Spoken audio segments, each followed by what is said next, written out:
Well, hello, everybody. Welcome to Real Wealth Network's weekly webinar, our Tuesday webinar, as we should call it. My name is Ben Smith. I'm the Director of Investor Relations, and I also sideline as an investment counselor.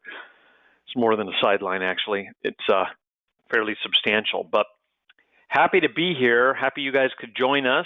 Today's April 9th, 2019, and we are going to talk about a bunch of stuff. But before we get to Central Florida, let me just kind of focus on what's coming up. And 2 days from today, on the 11th, we're going to do the, again, Central Florida Income Property Showcase. And those of you who have heard these are probably sick of hearing me say this, but the way Real Wealth Network does these things now is on Tuesday is kind of the overview of a market, mainly for people who haven't connected with us, haven't had a strategy session, not only those people, but mainly. And we just kind of talk about the overall market as a focus, but it's also just to kind of orient you to what Real Wealth Network is, what we do, and what the overall kind of process is. If you're really interested in Florida, you have to have had a strategy session. You have to have connected with us in order to be able to attend the Thursday webinar, which is the one where we actually have the affiliate, the property provider, on the horn with me, talking about going through specific properties. Hey, here's 123 Main Street. Here's 234 Park Street. Here's 567 Celia Street. These properties are available today. Here's the numbers. Here's how it works. But we don't let anyone just casually waltz into that webinar without having spoken to us first. It's kind of a gatekeeping mechanism. That way we know you're serious and you know we're serious. So anyway, all to say, today's the overview. If you want to attend if you want to attend Thursdays, connect with us by doing a strategy session. More on that later. All right, next week we're doing the exact same thing with Detroit. Tuesday is the overview, and Thursday is the actual nitty-gritty. Here's properties in Detroit that are available. Then we've got a special thing coming up almost the entire week of April 22nd. We're going to be doing, it's Opportunity Zone Week, everybody. Let's all put our hands together. Anyway, Thursday the 22nd, we're going to have our trusted attorney, Clint, is going to come on, and he's going to talk about what opportunity zones are, why they're of advantage, and what you should get involved and just do all the details about opportunity zones. So that's happening on Monday. And the way it's working is we've got 3 of our trusted affiliates. The affiliate is our term for the property provider. So our affiliate in Chicago, Jacksonville, and Tampa, 3 separate affiliates, are all doing O-zone or opportunity zone properties. So they're literally going to, after Monday's webinar with Clint, the attorney, the asset protection specialist, then they're going to come on Tuesday and Wednesday and Thursday respectively and talk about what they're actually building.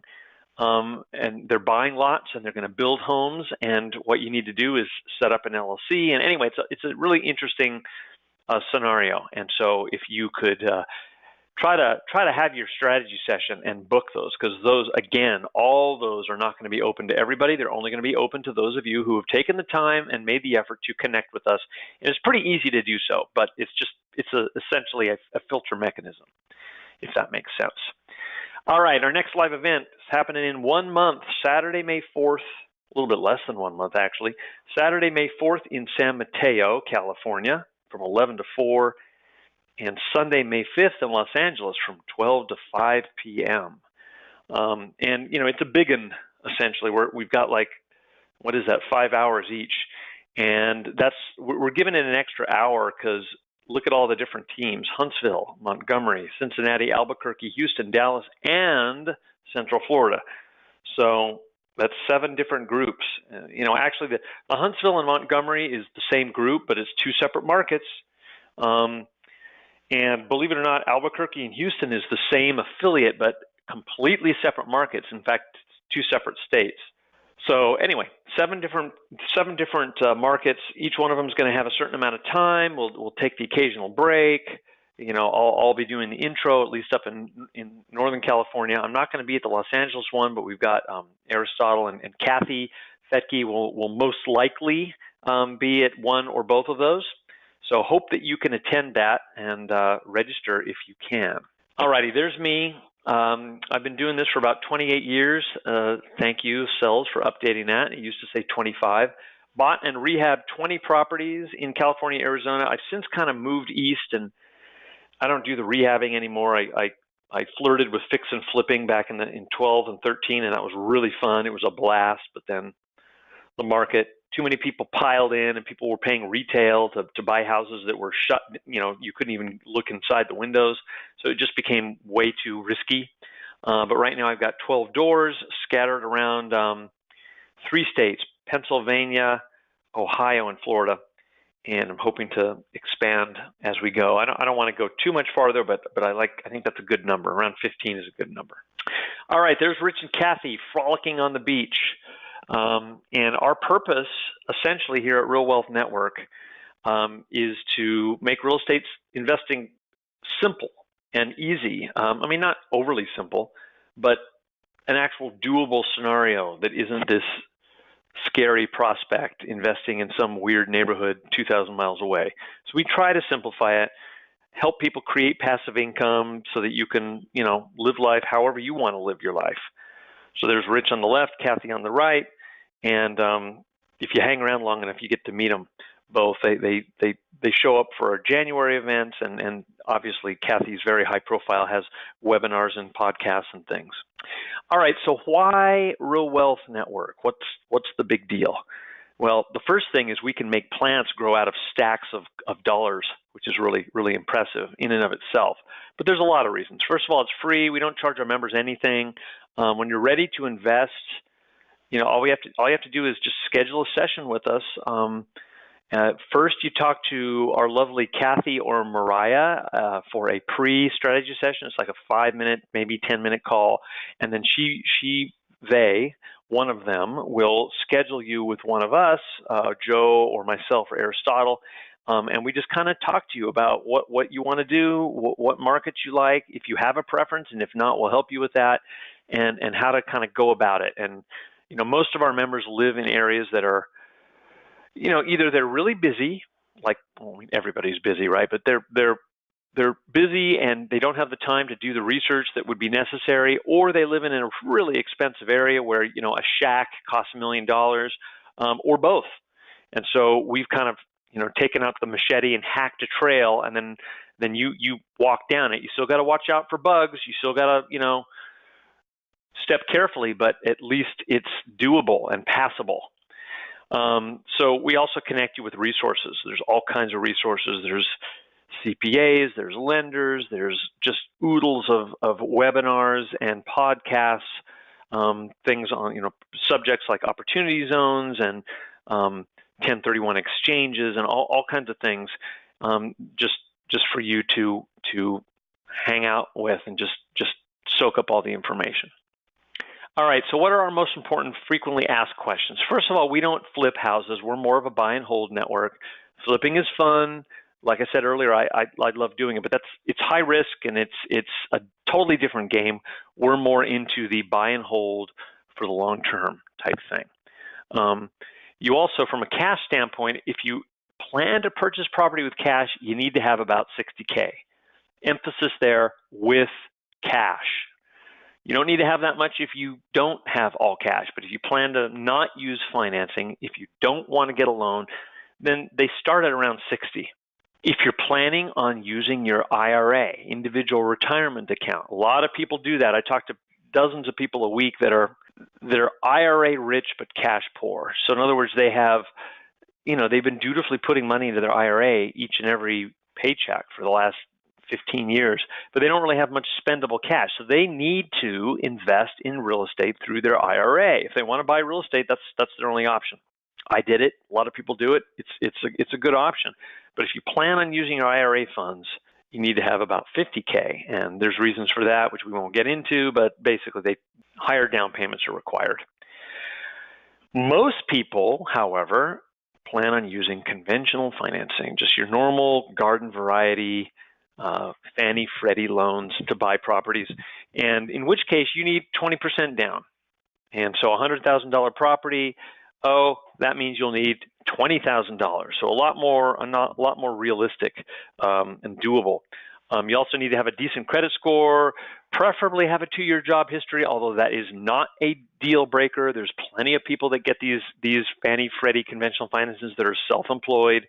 You just have to have income. You can't just, watch soap operas all day and have no income. You need to have income or you won't qualify. You need to have 6 months reserves backup, and those reserves can be other accounts. They can be a E-Trade statement or an IRA. They don't have to be liquid cash. The banks just have to know that you're somewhat solvent and you're not going to go folding the minute a tree falls on your roof because you have no backup. Debt to income ratio needs to be within line, and you can't have more than 10 properties. If you have more than 10, you can't get financing. I mean, you can't get conventional financing. All right, so here's our friendly disclaimer. Real estate is subject to investment risks. You could lose the amount invested. And while we do our best effort and proven protocols to screen, review, and understand the operations, we can't guarantee the performance of investments offered through these companies. We have affiliates that are separate companies that we've found. We like the market, and then once we decide we like a market, we find an affiliate. Once we find an affiliate, we check them out, background, references, all the usual stuff. We'll physically go there. But ultimately, they're separate companies, so we can't guarantee the performance. We just feel pretty good about it and have invested in them ourselves in many cases. But it's your responsibility to perform your own due diligence and analysis before retaining an affiliate and prior to purchasing. And when you do purchase, we require you to order an inspection and order an appraisal. The appraisal thing happens automatically if you're financing. The lender, Wells Fargo, always will get an appraisal. You don't even have to worry about it. It's going to happen. But if you're paying all cash, then you do need to worry about it because it won't happen automatically. All righty. Okay, so here's our affiliates. Here's the markets we're in. Starting in the left, I don't know if you can see this mouse here moving around, but there's Albuquerque, New Mexico. There's Dallas, Houston. There's Montgomery, Alabama, Huntsville, Alabama. Montgomery, Alabama, Birmingham, Alabama, Huntsville, Alabama. Down here in Florida, we've got Tampa, and then we've got Jacksonville, and then I'm skipping the blue star because I'll come to that in a minute. Up here, we've got Chicago, Indianapolis, we've got Cincinnati, Columbus, Cleveland, Detroit, and then Pittsburgh. And then coming across the ocean, boom, there's Central Florida. And that's what we're going to talk about today is Central Florida, and Thursday. All right, so let's talk about it a little bit. So number one place to invest, according to Forbes, people are moving here. And I guess I am technically in Central Florida. I live in Sarasota. I moved here 3 years ago, and it's kind of more South Florida than Central, but it's definitely, the economy is booming. It's going through the roof. People moving 1,000 a day, and I think that's probably referring to the entire state, but I don't know. Tampa, Orlando is growing together to make the largest metro area in the Southeast. So right now, Tampa's one metro area, Orlando's another, but they're slowly fusing together, and then it'll be a large, big, gigantor area. Most visited place on the planet, which is interesting, but totally believable considering how much of a draw Orlando is. No state income tax, which is really nice. It's kind of like it'll be hard for me to move back to a place with an income tax again because it's just nice. Not one less layer of bureaucracy to have to deal with. Largest unemployment in the country. Low. Did I say largest? Sorry. Low. Oops. Freudian slip. Lowest unemployment in the country. Lowest unemployment. Tax havens are created for companies that move to Florida, which is very interesting, and lots more. All right, so let's look at the employers. I'm just going to be quiet for a second and let you soak in all the logos there. Everybody knows Walt Disney World, but there's a lot of other ones that you may not be familiar with. Publix is kind of the Safeway equivalent, big grocery store chain all over the Southwest, and then a lot of these other ones are pretty self-explanatory. A lot of entertainment-related stuff. Okay, let's look at the population growth. The point of this slide is just to show you that it's like a regular stair step of increasing population growth every single year. Now, this is Orlando Metro. I imagine that the Tampa Metro would be pretty similar. 17% change. I think that would be every year, or would that be between 10 and 18? Between 10 and 18, 17% increase, 2.5 million population estimate by 2018. I mean, that's crazy. All right, job growth. So that one's not quite so even of a stair step. You can see there was a little bit of a, but it's also going by quarterly, so it's much more granular here. But every 3 months, it's increasing. Little tiny go down in the middle of 18. Don't know why.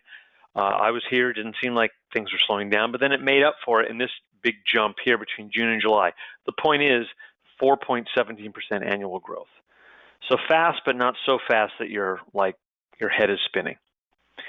All right, here's a line chart. The overall point of this is to say, red being the neighborhoods that our affiliate in Central Florida invests in, blue being the overall metro area of Central Florida, including all the higher falutin neighborhoods that don't really make the best investments, and then the goldenrod color would be the U.S. median overall.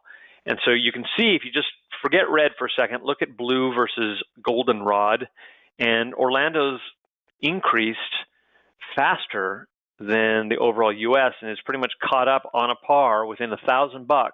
The median price, the median home value is exactly the same as the nation, whereas back in 2012, there was a $33,000 difference in 2012. So Orlando is caught up to the median, but the neighborhoods that our affiliate focuses on are a lot cheaper. And that's not to say that we're investing, or she is buying the scary lowbrow stuff, but it's just we're not investing in the A+ neighborhoods with the big mansions, because they don't really cash flow very well as an investment. But still, the average is $156,000. That's pretty high, considering when you compare it to a lot of the other markets that Real Wealth Network has. Rents, not the same story, pretty much parallel. Blue didn't catch up to goldenrod. It caught up a little bit, but not completely. And again, the rents are a little bit lower. If the median of Orlando is $1,400, then the median in our neighborhoods are $1,300. So $100 less, which is probably good, because if it was more, you probably paid a lot more for that house. All right, so let's just kind of talk about Central Florida. So let's see. There's St. Pete. There's Tampa. I'm down here. I happen to live in Sarasota down here. So it's kind of like the way they seem to talk about it is South Florida is anything here down. But the area that she is focusing on is Central Florida, the big red oval there. Greater Orlando area, second best place for jobs, low unemployment, average home price $247, 7.6% population growth. We already kind of went over all this, but this is one thing we didn't talk about. 2021 price growth, 35% in 2021 in 2 years, higher than it is today. So I can't cite where that stat comes from. Unfortunately, I just didn't look it up. It came to me, but that's still pretty impressive, 35% higher than today. Look at all that. Second most popular location for conventions, great place for second homes, top destination, most visited city in the world, because of all the Disney stuff. And Orlando has Disney. They have Knott's Berry Farm. They have Orlando. They have Universal. They have all kinds of stuff, and a huge convention industry. It's not all tourism based. There's a lot of stuff that isn't. So it's robust and diversified. A lot of students as well.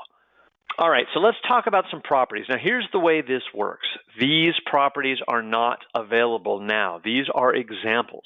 For properties that are actually available through our Orlando affiliate, you're going to have to tune in Thursday, which means you're going to have to connect. And I will elaborate on that in a little bit, but you will be receiving, everybody on this webinar will be receiving an email to the email box that we have on file for you, and it will have a link, and you can schedule a strategy session to connect with myself directly, or Aristotle is actually the guy that's going to be doing the Thursday webinar. I will not be doing Thursday because I'm doing something else all day, and so we kind of did a split shift thing.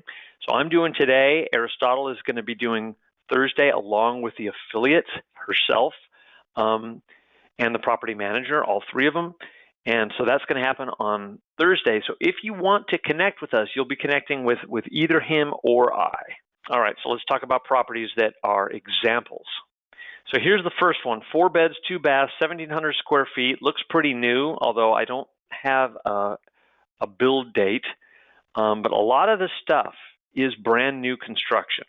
So this is something that makes our Orlando affiliate a little bit unique, although more and more of our affiliates are doing this.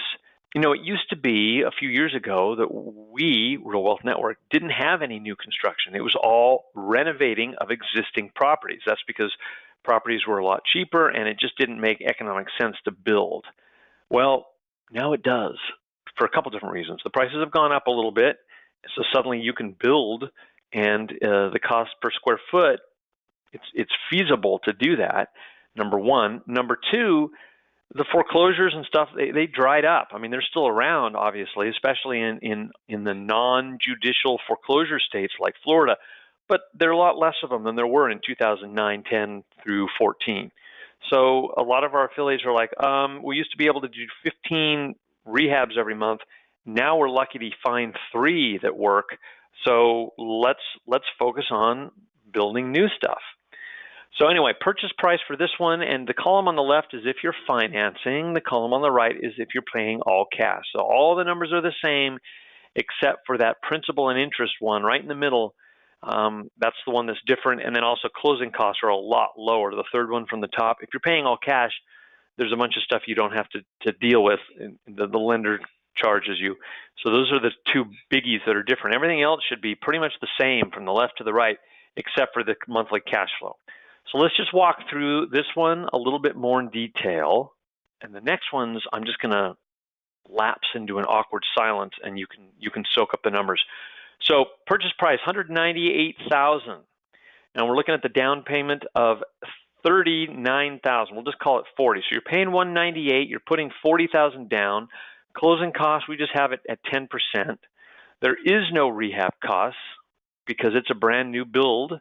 And even if it wasn't, they would have already rehabbed and it would be built into the price. Initial cash invested, $43,500. So your P&I, principal and interest, and as you can see right here, it's based on an 80% loan to value at 5.25%. P&I of $875, taxes $300, insurance $50, property management, which is 8% of the rent. Now this property is going to rent for $1,600, so 8% of $1,600 is $128. So anyway, you take the rent income of $1,600, and you subtract all these different things. That adds up to $1,353 total monthly costs, leaving you with $247 left over. So that is a annual cash flow of $2,964. So if we go $2,964 divided by 43,000, $2,964 divided by 43,558 equals 6.8% rate of return. You can just divide this number by your out-of-pocket number. Anyway, the one on the right, all the numbers are the same except you don't have a loan and your closing costs are lower. So you've got a much healthier cash flow of $1,122 coming in every month, which is $13,500 a year coming in. Of course, you also have to fork out almost $200,000. Anyway, that's how it works. Okay, house number 2, another new build, 4 beds, 2 baths. This one's a little bigger, 1,828 square feet, 30 square feet bigger. This one costs a little more, $189, $418 cash flow every month. That's real healthy cash flow every month, $418 if you financed it, $1,257 every month if you didn't. All right, next. This one clearly is a new build because they don't even have a picture of it. It's just a sketch. 195. The numbers here are all going to kind of work out. 20% down, There's your cash invested, 350 monthly cash flow versus 1218 cash flow.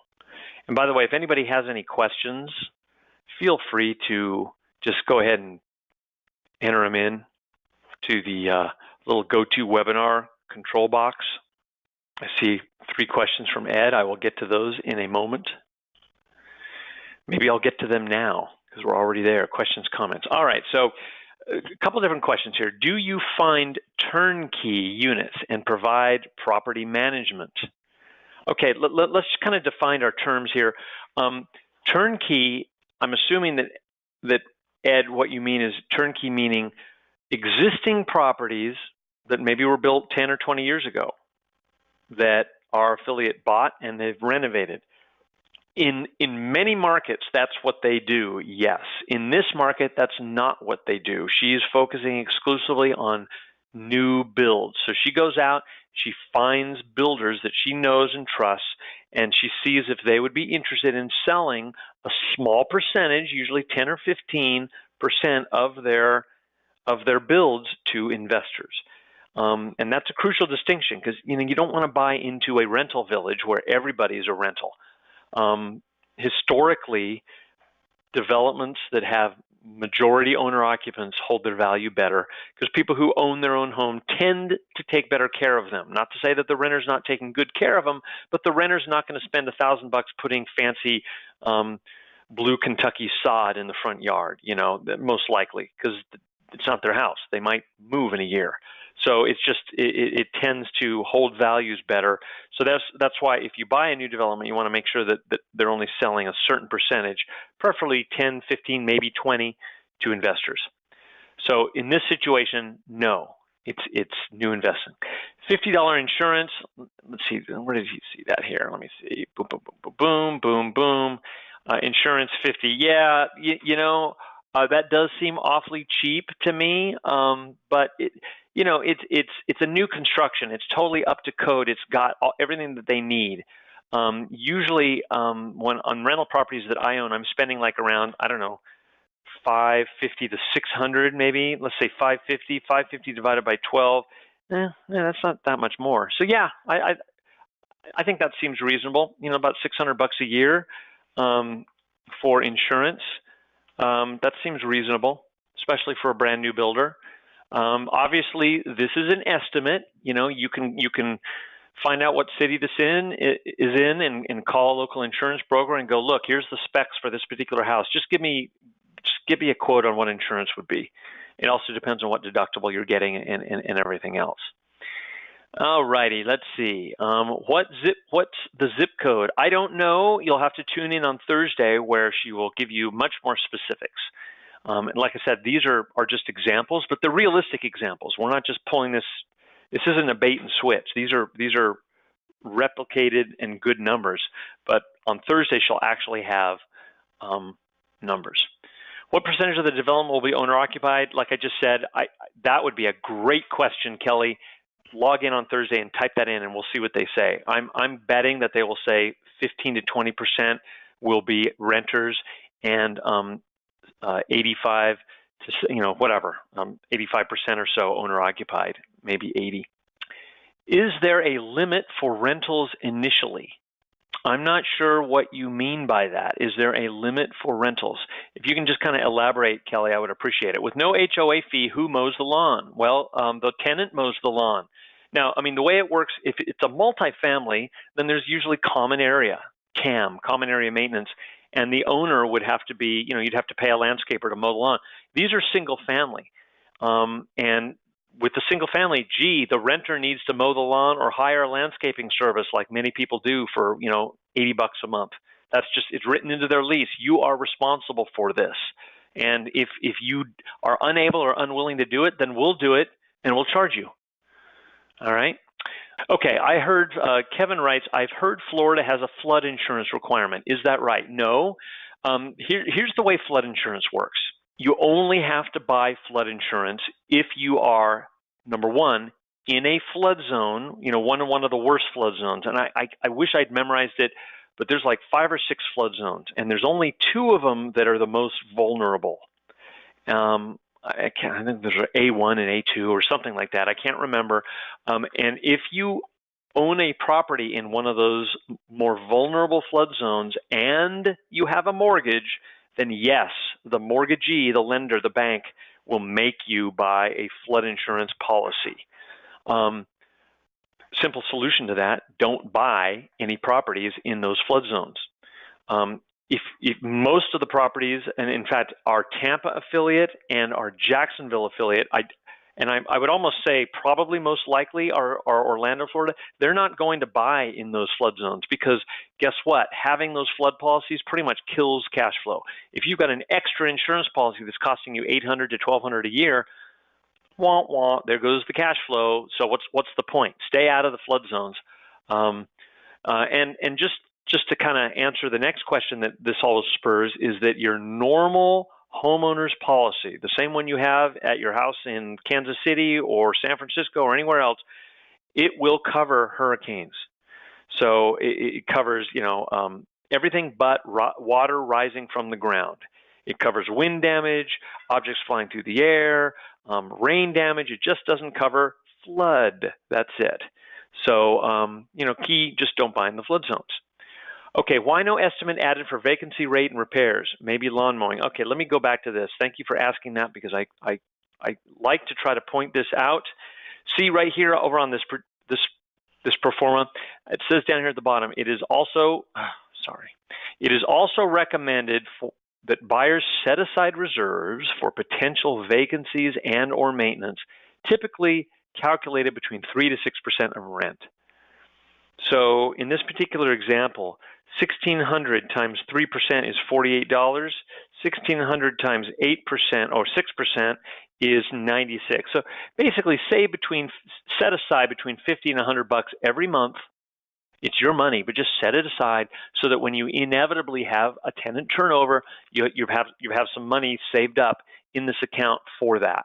But our performers don't have that. What they have is you do that. That's because everybody's different. Some people are super conservative. We could have included that in here, but we just don't. That way, we just say you add it yourself. All righty. Kelly, thank you. Limit to how many can be rentals, like in condos.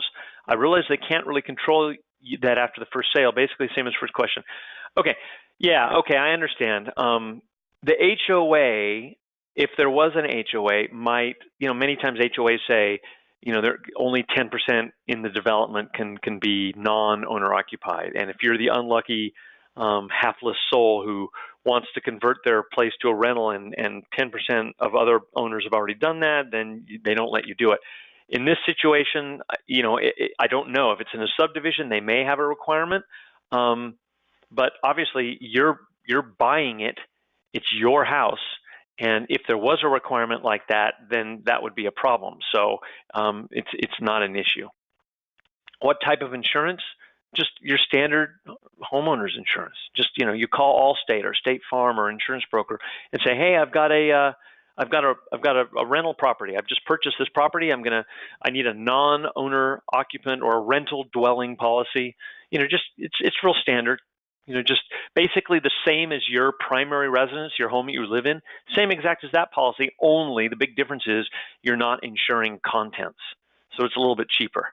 You're not insuring a big screen TV or a $2,000 refrigerator because you don't have a TV or a refrigerator. You're just insuring the structure itself. So it's usually a little bit cheaper. All righty, let's move on. Now, if you are interested in investing in Central Florida and you want to attend the webinar happening Thursday, here's what you have to do. You click on the email that we will send you. We may have already sent it, or it will get to your inbox within it's supposed to go out about 15 minutes after we kick this thing off. But, there's all kinds of variables in there. You will get one of those pretty soon. Click on the link in the email, and it'll take you to either Aristotle or my calendar, and you just pick a time to connect with us sometime tomorrow or sometime on Thursday morning. Now, here's the big issue. If you're not really all that interested in Florida, but you are interested in just attending other webinars and you want to be able to do this, then you can still set up a strategy session. Just if you don't mind, don't take one of the limited slots tomorrow, because the slots for tomorrow, we kind of want to keep those for people who are just super hot on Florida and they want to hear the webinar that's happening in 48 hours. So if you're like, I don't care about that one, but I do want to hear about Detroit next week, then, book a strategy session for Friday or Monday or Tuesday. Anyway, so that's essentially the way it's going to work. Let's see. Oh, Cells, thank you so much. I just got this just in, hot off the presses, the 35% appreciation by 2021 stat from 10 slides ago or so. That was from Forbes magazine. Thank you so much. That helps. I always like to know from which these stats come from. So Forbes is the one who stated that. So if you're not interested in Florida, just book one anyway. We still want to connect with you, but you don't have to pick one of the slots for tomorrow. Alrighty, so Tuesday is the overview, Thursday is the detail. You can only attend Thursday if you've connected with us. In other words, had a strategy session. So please, if you want to do Thursday, book a strategy session and we'll talk to you. And what does that mean, strategy session? So let me just kind of elaborate on that just a little bit. It essentially means that we just talk to you about, hey, Sally, so you're interested in investing in real estate, and we kind of like to, we don't get too personal, but, give us an idea of how much money you have to invest over time in real estate, what your timeline is. Do you want to, I spoke to a gentleman earlier today who wants to get 4 in the next 12 months and then do 2 every year after that. So some people have a real good idea of what they want to do with maxing out at 10. Other people are like, well, I don't know, let's talk about it. So we'll help you with that. It can be a 10-minute conversation or it can be a 30-minute conversation. It just kind of depends on how many questions you have and how many different subjects we touch on. So that's what a session is, and it also gives you the key to the castle a little bit, because now we have a pre-existing relationship with you. We've spoken with you one-on-one. It makes us a little bit more real to you. We're not just this, webinar factory and just internet place. So we become a little more real to you. You become more real to us. We've got a relationship. And it kind of gives you the keys to the castle, because now you have a greater access to our stuff on the web. You can actually see detailed sample properties. You can attend the webinars, as I keep harping on, and you can go to our events and everything else. So it really behooves you to just do that. And it's not that big of a deal. Just sign up and we'll call you. You pick a time, we call you. Okay, here's a question from Melody. Is there a requirement in place for tenants to have renter's insurance? That is unique to the affiliate. Every affiliate or property provider or property manager, I should say, has their own requirement for that. Some of them do require that you have renter's insurance and some don't. All renter's insurance really does is just cover their contents, because just like I don't really care about the tenant's big screen TV, they don't really care about my kitchen floor getting wet. If a fire happened or something, they don't need to pay for that. So their insurance is just for their contents. And some property managers really prefer and they insist on the tenants carrying that. Some don't. Okay, here's a question from Clinton. Do I need to do a strategy session if my wife has already done one? We prefer that you do. But it's not absolutely necessary. No, the presumption is that your wife is sharing with you what we talked about. You guys both most likely have aligned goals. What you need to do is just let us know, hey, my wife has had, just email your wife's investment counselor, whether it's me or Joe or Aristotle, and just say, hey, Sally, who keeps making appearances on this webinar, Sally is married to Joe. I'm Joe. Sally had a strategy session, but I haven't, and we'll link you behind the scenes. I think that does it, everybody. So thank you so much for joining. We are done. It's 42 past the hour. Please connect with that link and make yourself an appointment. We will call you at that time, and we will see you in 48 hours with our affiliate talking about the market of Central Florida. Next week is Detroit, and in a month, we're going to have our live event. So hope to see you all at one of those events. Thank you so much. My name is Ben Smith. I'm the Investor Relations Director with Real Wealth Network. Do this every week. Thank you so much. Have a good one. Bye-bye.